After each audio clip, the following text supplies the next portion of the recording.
Hey yo, Renzo gang, how y'all doing? Now, finally, finally, we are here. This is part 9, the final Mortal Kombat lore. I'm excited. Part 9 parts, good God. So I'm not gonna waste too much time. Let's finish this up, Renzo gang. This is the finale. Mortal Kombat lore. I've enjoyed these lores. I'm still debating if I'm gonna do a Street Fighter because this one and more Street Fighter are longer than Tekken, so I'm debating. So let's just dive on into this. Oh yes, this Sunday, Renzo gang, your boy's turning 31. Yeah, so I cannot wait for this to go down. So let's dive on into this. Part 9. This is the final one. Part 9. Let's go. Lest he face the judgment of the Elder Gods. He must win. Thank you, Quan Chi. I now know what must be done. So yeah, apparently the winning solution this whole entire time was to let Shao Kahn go through with it. But when Shao Kahn arrives, Liu Kang is still determined to defeat him. Liu Kang, stop! Raiden! No! Crazy Enough of your madness! If you must die, so be it! Crazy. By the gods, no! I ain't gonna lie, I was questioning Raiden too. I ain't gonna lie to you. You have killed us. Yep. Raiden accidentally kills the Chosen One. He kills Liu Kang. Christ. Liu Kang was And yes, Quan Chi takes advantage of this and turns the Mortal Kombat champion into a Revenant as well. Holy hell, Raiden, you fumbled the bag so badly.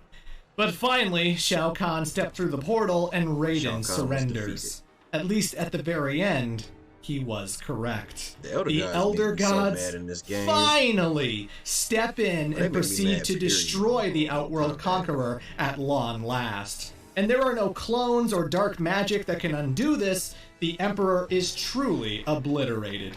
But Jesus Christ, the body count. Everyone is dead. Well, almost everyone. It is time. Soon I will be free. Earth realm and outworld will be ours. Kombat X. I like Mortal Kombat X in a way. And that takes us to my personal favorite game in the series, Mortal Kombat 10. And I'm going to be honest, guys, when I chose to do the insane lore of Mortal Kombat, I was most interested in covering everything up to this point. You know, obviously the 3D era has been long forgotten by a lot of people, but even Mortal Kombat 9, you can no longer purchase digitally. The only way to play that game is with a physical copy or through piracy. So, you know, it just felt like that was appropriate to recap that game and to explain how the second timeline began. But when it comes to Mortal Kombat 10, 11, and 1, all of these games are freely available on Steam, These on timelines are so weird with PlayStation Mortal Network, Kombat. on even the That's Switch, what because lost me Mortal with the Kombat timeline. finally came back to the Different Switch. timelines. Ugly graphics be damned. And I feel like when it comes to the last 3 games, you could just watch a story mode and you'd get the big gist of it. Pretty You much. know, like, don't get me wrong, Mortal Kombat 10 introduces character interactions, and those add so much personality to every single They trying to be character like in the Tekken, game. though. Even the jobbers like Reptile and Ermac, it just gives them so much more depth than they've ever had before. And there's so many cool twists and so many cool things that Takeo, happen with Mortal was he Kombat Scorpion's 10 son? I forgot. that the story mode alone just doesn't cover, you know? These forgot. games I'm going to talk about without a script. I'm just going to condense them and go through them really, really quickly because you can buy these games right now. They're probably the most fresh in people's heads. Well, I think and I've Kombat taken a little is too Shao long to Kahn's make this son, video, I so... Mortal Kombat 10 is essentially the Mortal Kombat 4 of the second timeline, although the battle with Shinnok lasts about an hour because we just cut to the middle of the battle where Johnny Cage and Sonya Blade and Raiden and Fujin and Kenshi, who's joined them, is battling with Quan Chi and all of his new buddies, the Forces of So why Light, they who have never been really turned had into Fujin in Revenants. games like that? I And never then understood Johnny that part. Cage, he goes to protect Sonya from one of Shinnok's powerful blasts, And it turns out his green energy field, the green energy power that he's always had, can resist Shinnok's powers. It turns out that being part of a Mediterranean cult that were bred to battle the gods, they were specifically talking about Shinnok. So Johnny Cage has a special advantage against Shinnok that we didn't know about before. We also discovered that the amulet, Shinnok's amulet, has the ability to suck people into it and keep them trapped there forever if the user so desires to. And Johnny Cage manages to get the amulet to Raiden. Raiden sucks up Shinnok and traps him in the amulet forever. Johnny, did we? Yeah, we got him. War is not over. Quan Chi has escaped. Why are you smiling? She called me Johnny. Sonya and Johnny Cage kind of have this flirty meet-cute thing going on, which wasn't really a thing in the games. Not really. Johnny Cage and Sonya were just kind of left to their own devices. But Ten decides to take a cue from the movie and actually incorporate them into a relationship. They actually fall for each other. Being the survivors of Mortal Kombat, they bond and get close. And then eventually, on a mission towards the Netherrealm, they find Quan Chi as well as Jax, Scorpion, and Sub-Zero. Sub-Zero, in particular, is no longer a robot. I guess Quan Chi can just get him out of his robotic shell and put him back into human form. So, you know, in case you're wondering why he wasn't a robot for the rest of the series, Quan Chi did it. I don't know. Sonya kicks Quan Chi in the balls, and this undoes his Revenant spell, reverting both Jax, Scorpion, and Sub-Zero back to being alive. It turns them back into being human. And this is the first time ever that Hanzo Hasashi is no longer an undead specter since, like, the first stage of mythology, so that's kind of interesting. And then Mortal Kombat 10 jumps like 20 years ahead into the future. We jump ahead where Johnny Cage and Sonya and all the characters you know and love are much, much older, and they've all had kids.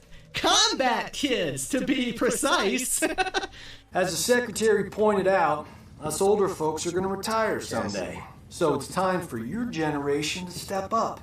Shaolin, Shirai Ryu, SF. Together. Johnny Cage and Sonya got married, and they had a daughter named Cassie Cage, who is both a very great special forces agent, as well as a snarky, sarcastic, you know, kind of goofy little girl like her dad, you know? Jax, having been turned human, got extreme PTSD. He got really fucked up being Quan Chi's slave, and he gets some rehabilitation, and he meets a woman there, and they get married, and then Jax has a daughter named Jacqueline Briggs. Both Cassie and Jacqueline join the Special Forces. And then you have Takeda, the son of Kenshi. Kenshi met a woman named Suchin. They fell in love. They had a kid. That was Takeda. But okay, that made sense. I thought he was Scorpion. No, that's right. Scorpion trained Takeda also. That's right. That's right. Scorpion. The also Red trained Dragon Takeda. have a beef with Kenshi for some reason, and they end up killing Kenshi's wife.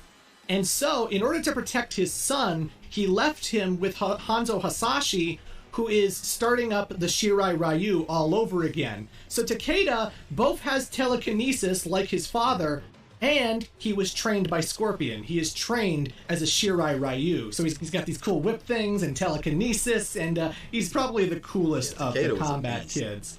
And then there's Kun Jin, a distant cousin of Kung Lao, who started out as a beggar and a thief. One day gets met by Raiden, who encourages him to join the White Lotus Society. Join the Shaolin, like Kung Lao before you. They don't accept that. I can't. They won't accept. They care only about what is in your heart, not whom your heart desires. He eventually becomes part of the Shaolin, and he becomes a dedicated archer, so he uses a bow and arrow, which makes him kind of unique as well. I always liked the combat kids. A lot of people don't like them, and I just like that Mortal Kombat was taking the story further down the timeline, you know? I feel like the series has been around since 1992. Let's age these characters up a bit, you know? Let's be clear. I didn't like him because, his sexuality. I didn't like him because his character, and he did too much in the storyline. When you play story mode, he did absolutely too much, and he just didn't respect authority. I didn't like him, and he always got Cassie, Jacqueline, and Takeda and himself into all types of stuff. Them all That's why I kids. didn't Let's have like him. things completely change, like with Outworld, because That's why I Shao didn't Kahn like has him. been destroyed by the Elder Gods. So what happened to that place? Well, at first, you know, the lineage passed on to his only daughter, which was Melina. But everyone found that Melina was a terrible ruler, and they didn't like serving under her. And so a person named Kotal, who I mentioned before, would have died in Shang Tsung's flesh pits if Shang Tsung himself was not killed by Shao Kahn. So Kotal gets to survive. He is part of the Aztec realm. He's got all of these Mayan features. I think he actually shows up in Earthrealm and is mistaken for Mayans or whatever. He decides to plan a coup along with his chitin associate Devora, who is this creepy bug lady who can puke bugs into your mouth and kill you that way. It's very disgusting, but she's fucking cool. She's one of the best new characters.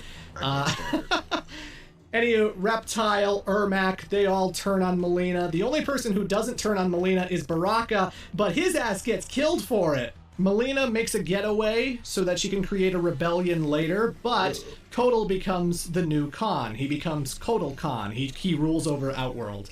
Melina ends up attacking Kotal one day, and she ends up attacking him with Shinnok's amulets, which she should definitely not have. It turns out it was stolen by Kano and given to Melina in order to take back Outworld. The Special Forces find out about this. They decide to get involved, and then they go and try to get it back. They eventually capture Melina, and Melina gets a kiss of death from Devora, and Melina is killed. It is very gross. It really was. But Kotal shows how vicious and how brutal of a ruler he can be, because he decides that you Earthrealmers, you let this medallion, this amulet, get swiped from under your noses. Well, I'm keeping it now, because you don't know what the fuck you're doing. Shoplifters will be decapitated. I don't give a fuck. Again, Outworld is a very barbaric place, so maybe that's just how things roll over here. But regardless, while they're captured, Devora turns out to be a traitor. Uh-oh, she's actually working for Shinnok. She's actually working for Quan Chi. She gets the amulet, and she tries to get it to Quan Chi, who has been captured by Jax when he decides to enter the Netherrealm and beat his ass. So Quan Chi is in the prison. And that's when Scorpion shows up, because Scorpion finds out from Sub-Zero that Quan Chi killed his family. And this is another development I really love. Duh. Now, in Mortal Kombat X, Sub-Zero actually, Kuala Yang, after, you know, the spell was reversed and he's actually human again, he actually becomes the new Grand Master of the Lin Kuei. This is a game in which Scorpion and Sub-Zero have a tea party, and they just explain their differences. And Sub-Zero apologizes for the Lin Kuei's complicity. He apologizes that the Lin Kuei had a hand in eliminating his family and clan, and Hanzo and Kuai Liang are actually bros. They're actually buddies in Mortal Kombat 10 and Mortal Kombat 11, and I love that. I love the Fire and Ice tag team. I love that they're the best of friends going forward. It's so cool after all this time. It's awesome. But anyway, nothing will stop Scorpion from getting his revenge. He goes to kill Quan Chi, but Devora shows up just in time to throw the amulet to him so he can incant his spell to release Shinnok. Scorpion does kill Quan Chi. It's awesome because, you know, we've been wanting Scorpion to kill Quan Chi for a very, very long time in this series. He actually does it. But there's a bittersweetness to this, not just because Shinnok is out, but also Liu Kang, Katana, Jade, Sindel, all of them. They're stuck as revenants now. They can't be saved. They can't be cured. They are forever the undead, which is like, ugh, oh no. Anyway, the game ends with Shinnok corrupting the Jinsei. The Jinsei is, I guess, the spiritual life force of Earthrealm, and he becomes a weird rock monster. But Cassie Cage, because she has the same ability that her father does, she is able to defeat Shinnok, and she saves the day. Raiden got injured during this scuffle, and they try to heal him with the corrupted Jinsei. But when Raiden gets out, he is, well, he's edgy again. I will destroy our enemies before they destroy us. Starting with you.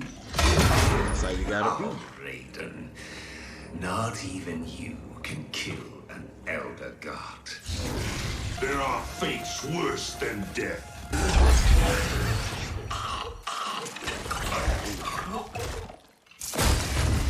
Yeah, he cuts Shinnok's head off. I guess they never thought to do that before, but that takes us to Mortal Kombat 11, and we get introduced to a new villain. This was not your destination, Shinnok. Once again, She's a Elder lot God has worse. upset the balance of history.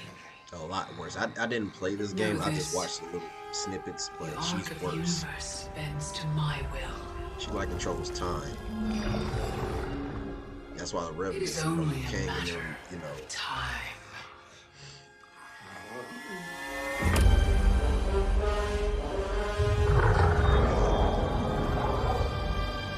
Okay, so Mortal Kombat 11 is the time shenanigans game because it turns out that Shinnok, he has a big family, actually. We've never heard about them before. We've never seen them discussed ever. But his mother is Kronika. And Kronika is a titan, someone who is actually a keeper of time. She is in control of this hourglass that she can use to rewind time and send everything back to square one. She can literally go back to the beginning, to the dawn of time, to remake the world as she sees fit. And she's actually been doing this multiple times, actually. And in every single era that she makes, Raiden keeps... Do you know how scary that is to have that type of power to do something like that for the world? If I had the power like that, I promise you, the world would be so much better. It'll be better. Fucking things up by destroying her son, Shinnok. And she claims she's not evil, but she's trying to maintain a balance of light and dark because she also has a daughter, another elder god known as Cetrion. And Cetrion is supposed to be the god of virtue, and Shinnok is like the evil fallen elder god. So she's got a good child and a bad child, and she's trying to balance the world so that light and dark, good and evil are all equal and as they should be. She's being very OCD and just constantly remaking the world in order to be the way she wants it to be. And Raiden screwed things up again, so she goes fucky-wucky with time, which ends up bringing the characters from Mortal Kombat 9 into present day, which means she brings young Johnny Cage to meet older Johnny Cage. She brings the alive... Wait a minute, Mortal Kombat 9, I didn't know that. See, like I said, I didn't play this game. I didn't, I just knew snippets and seen snippets of it. I don't, just like Mortal Kombat 1, I don't know nothing about that. Versions of Liu Kang, Kitana, Jade, Shao Kahn, Kung Lao, every character who died in Part 9 are now back because of time travel, because why not? How do you bring these characters back when you've written them off so definitively? I don't know, but Kronika has brought everybody back, and it's just fun seeing past versions interact with their older counterparts. Kronika has a helper named Garrus, who is an automaton. He's actually a constructed artificial being who every time you kill him, you can cut off his head, you can rip him apart, you can blow him up. It doesn't matter. He just reforms like the T-1000. He just repairs back to normal because Garrus cannot be killed. And in terms of henchmen, that's a pretty dangerous and very effective foe, if I do say so myself.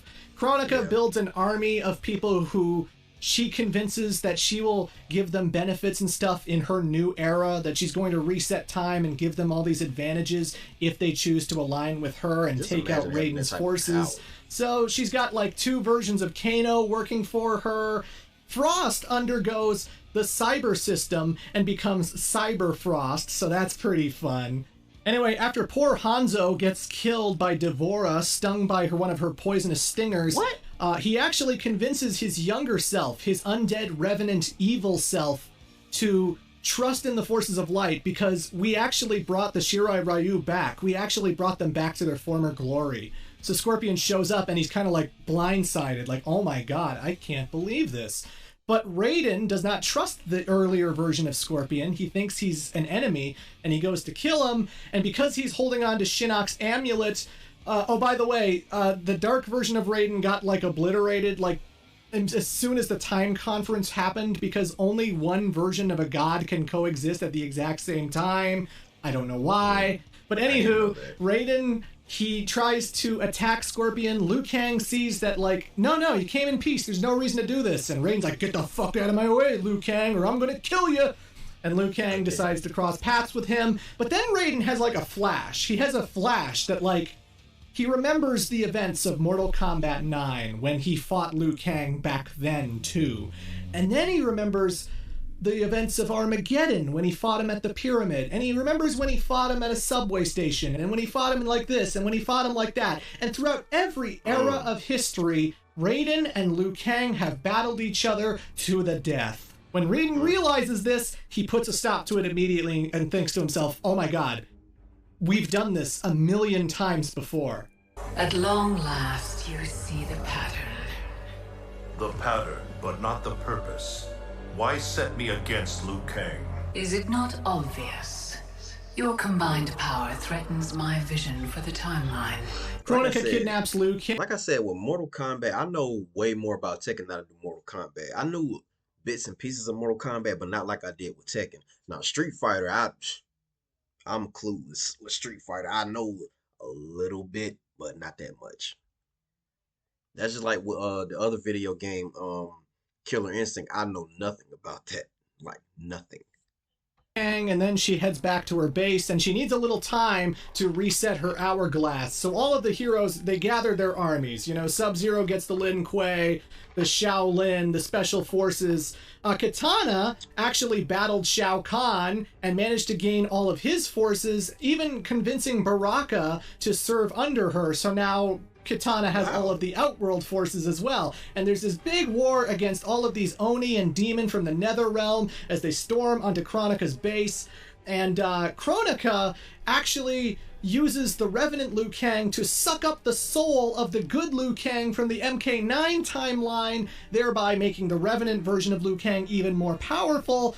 But Raiden, I guess he's got a special power he's never used before, because he decides this would be the prime opportunity. If we're going to defeat Kronika, I'm going to do the one thing she said that she was most afraid of. I'm going to join forces with Liu Kang. So he grabs the Revenant Liu Kang and he merges and becomes one with him, transforming Liu Kang into Fire God Liu Kang. Yes, and now Liu Kang has yes. his MK9 dormant personality back. He's a goody two-shoes again. And he's got the power of himself as well as Raiden, and he is just freaking unstoppable. But because the battle is happening while the hourglass is draining, it takes a little too long because Liu Kang gets his ass kicked a little bit, and it reverts all the way back to the dawn of time. Time has rewound all the way to the beginning of the universe, but still Liu Kang is successful and he kills Kronika. I swear, every time when it comes to Mortal Kombat, Liu Kang, I swear he dies the most. In between him and Johnny Cage, it's always like that.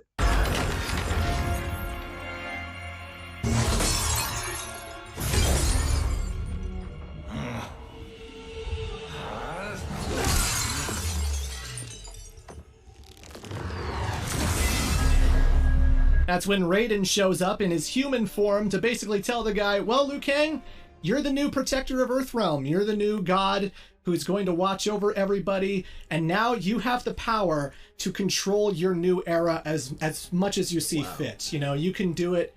I believe in you. I'll be helping you as long as... Question. Was Raiden technically a rice farmer? My mortal body will last because I'm going to die one day. And that's like, oh my god, that's a crazy ending. And then Mortal Kombat 11 had a story DLC where Shang Tsung, Fujin, and Nightwolf show up.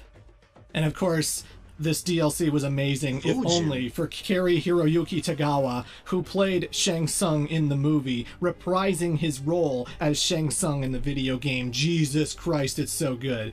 Apparently, Kronika wanted to recruit these 3 warriors in particular, but when they refused, she sent them to a void that they couldn't escape from, and then when Kronika died, they could get out of that void. And Liu Kang destroyed the crown. He destroyed the crown of souls that Kronika had on her head, and that was the thing that she used to control the hourglass without outright destroying the universe. So, Shang Tsung pitches the idea of sending these 3 back in time, because apparently they can, even though they can't go forward in time. Whatever, just believe me that this plot is making sense, okay? And he basically sends them all to try and retrieve the crown without destroying it and without screwing up the timeline so badly that Kronika ends up winning. The thing is, Shang Tsung ends up resurrecting Sindel. Oh god. Oh my god. Oh god, you know what's coming. He enlists the help of Shiva, and he resurrects Sindel, and he does end up getting the crown away from Cetrion, who grabbed it originally, and now they have the crown.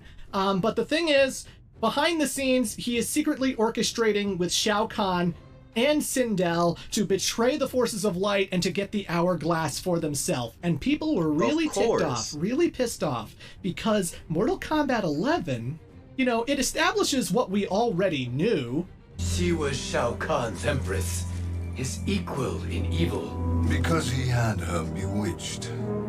Returning Sindel to life will restore her original My thing is, Shang Tsung, why would you want to work with Shao Kahn and he's the reason for your demise in Mortal Kombat 9? Make that make sense. Heroic self. And then it sweeps the rug from out under the audience and says, no, actually, Sindel chose to join Shao Kahn on purpose. She chose to join him, and it was Quan Chi who killed her. She never committed suicide ever. She is actually in love with Shao Kahn, and she is a being of pure evil. She was glad to see Jared die. What the fuck? Let's just say that everybody hated this twist, and we're really mad at NetherRealm for changing Sindel's character. And that's how you know people care about fighting game lore, okay? That the past 3 hours of everything that I've been saying, people actually care about what was established in previous games and what these characters are all about. Because when you screw up something like Sindel's personality, the caring, loving woman who would do anything for her daughter Kitana, you can't just change characters willy-nilly without a good enough explanation, you know? So people were not happy about this retcon. It was very, very strange. And I don't think they're going to be doing it again, since now in Mortal Kombat 1, Sindel is a good girl again, but, Hoi!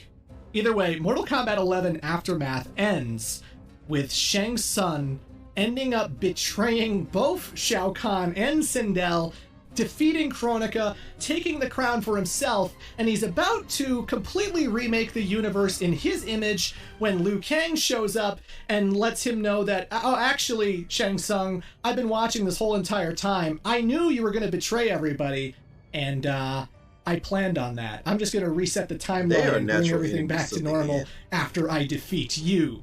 And Shang Tsung's like, nuh-uh, bitch. Because the player character could choose me. And that's actually true. At the end decision point, the player can decide, do they want to be Liu Kang or do they want to be Shang Tsung? And so there are 2 different endings to Mortal Kombat 11. Now obviously, Liu Kang must win, right? Because Mortal Kombat 1 is about Liu Kang and his new era, his remade universe, which is the 3rd timeline and the newest game in the series, where everything has been reset again.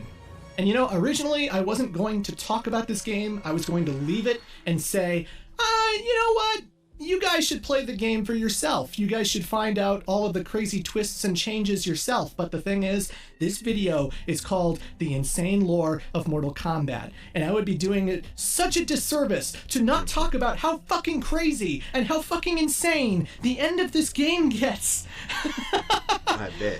I'm sorry. I have to talk about it. So if you want to play the newest game in the series, and you don't want the story spoiled for you, then perhaps you should turn the video off or skip to the conclusion section, because this is where things get nutty. This is where things get really nutty.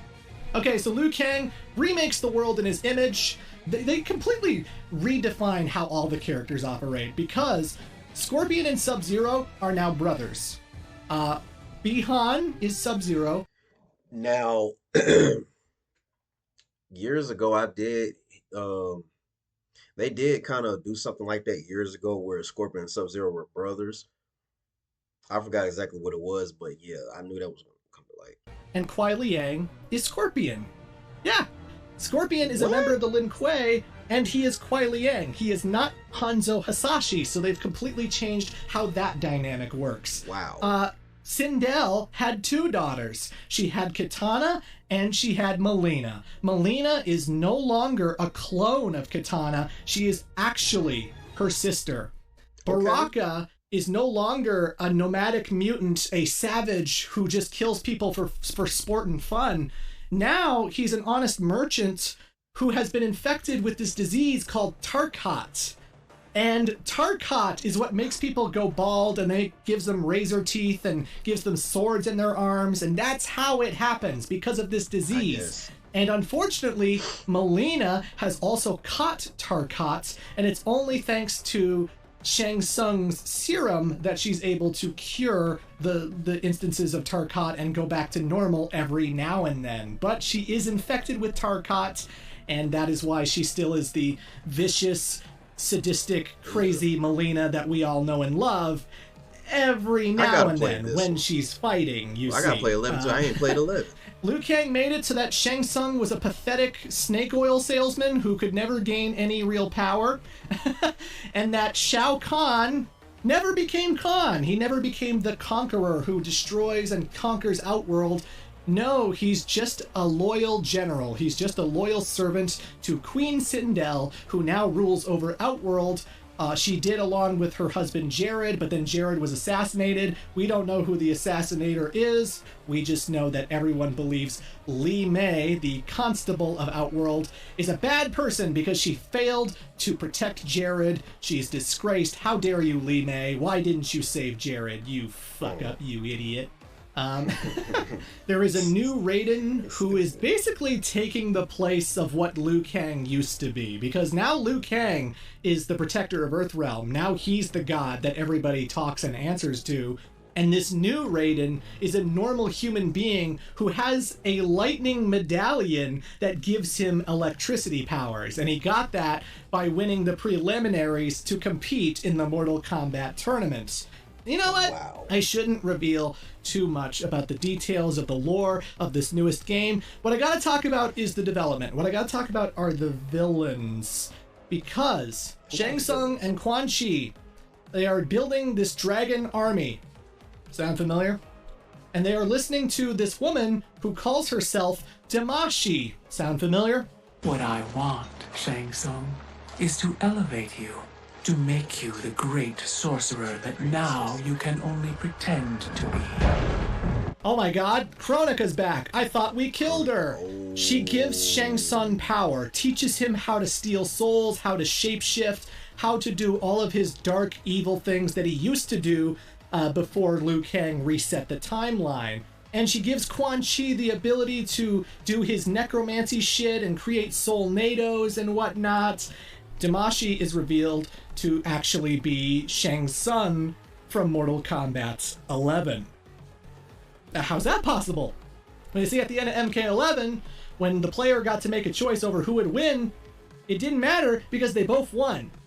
The Battle of the Hourglass managed to create different timelines. It broke the universe into multiple timelines, where in one universe, Liu Kang won. In another, Shang Tsung did.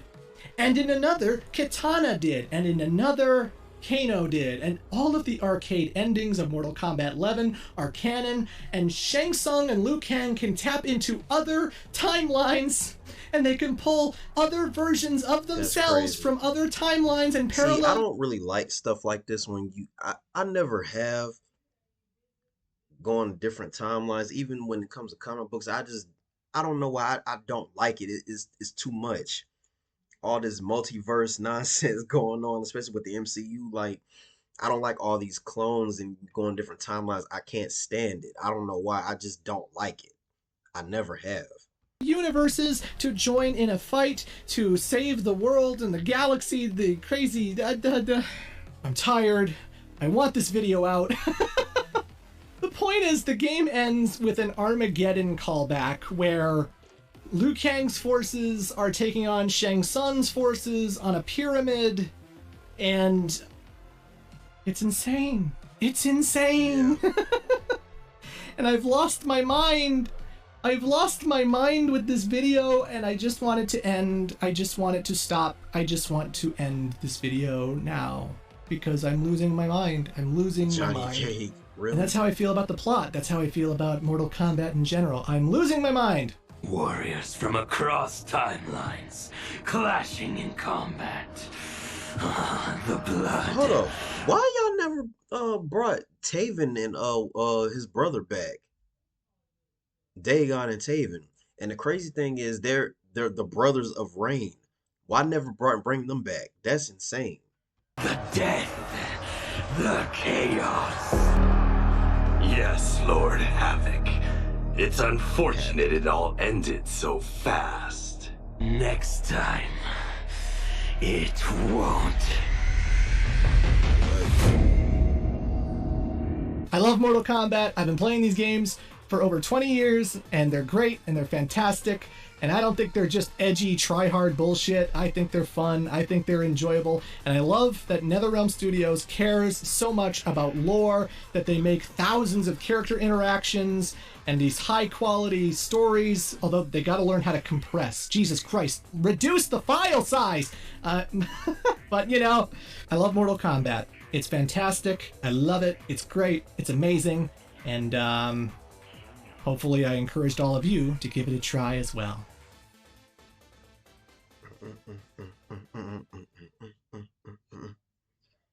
This is by far the longest video I've ever made, and I promise that this is the longest delay between videos you will ever wait. All right, Renzo gang. That was part 9, the final part of the Mortal Kombat lore. That was a lot of parts. Like I told y'all, that was a long video. I'm debating if I'm gonna do a Street Fighter lore. If I do, I don't know, because I'm like I said, I was never really a huge fan of Street Fighter like that. It was always Tekken and Mortal Kombat, and then after that was Street Fighter. But you know, I could, but you know, nah, I don't know. I might. But like I said, Mortal Kombat, there's a lot of stuff in this I didn't know, especially like when it got to like after Mortal Kombat 9. Thank God it skipped Mortal Kombat versus DC. I did not want to see that mess. But the fact that after Mortal Kombat 9, it got to all the timelines 11 and 1, that was insane. That was insane. I didn't know none of that stuff. Like I said, I was more of a Tekken person than Mortal Kombat. I knew bits and pieces on Mortal Kombat, and I rarely know Street Fighter. But Tekken, I know a lot of it. Mortal Kombat, it was a little confusing when it got to the timelines, and then you know this, that, and the third. So it was just like whoa. But anyway, that was part 9. That was the final part, Mortal Kombat lore. We're finally done. I appreciate y'all for staying here with me, Renzo gang. I love y'all. And I appreciate y'all so much. Thank y'all for just being here, being with me, you know, watching my videos, you know, showing me some love and support. I appreciate each and every last one of y'all. Thank you for subscribing to my channel. Like, I love y'all for that. Like, I thank y'all. I appreciate every last one of y'all. Like, y'all just don't know how happy that makes me that y'all enjoy my content, enjoy my work. I appreciate every single last one of y'all. And first and foremost, I thank Almighty God that I'm able to even live one of my dreams. I've always wanted to do a YouTube channel. This is not the only dream that I have, but I'm grateful to say that I'm blessed to do one of my dreams, and I thank him for that every single day. So thank you, Almighty Father God, and thank you for all those that gravitated to my channel, that's watched my channel, that, subscribe, shared it, liked it, commented on it. I appreciate every single last one of y'all. For real, for real. Like, that means a lot to me, Renzo gang. And y'all not just fans to me, like, y'all family. Y'all the family. Y'all the Renzo gang. You feel me? And I appreciate every last one of y'all. So, that being said, Renzo gang, I'm going to see y'all next time. July 13th, your boy will be 31 years old. Yes, my milestone. I'll be 31. 31 years on this earth. That's crazy. I was just 21. Now I'm about to be 31. That's insane.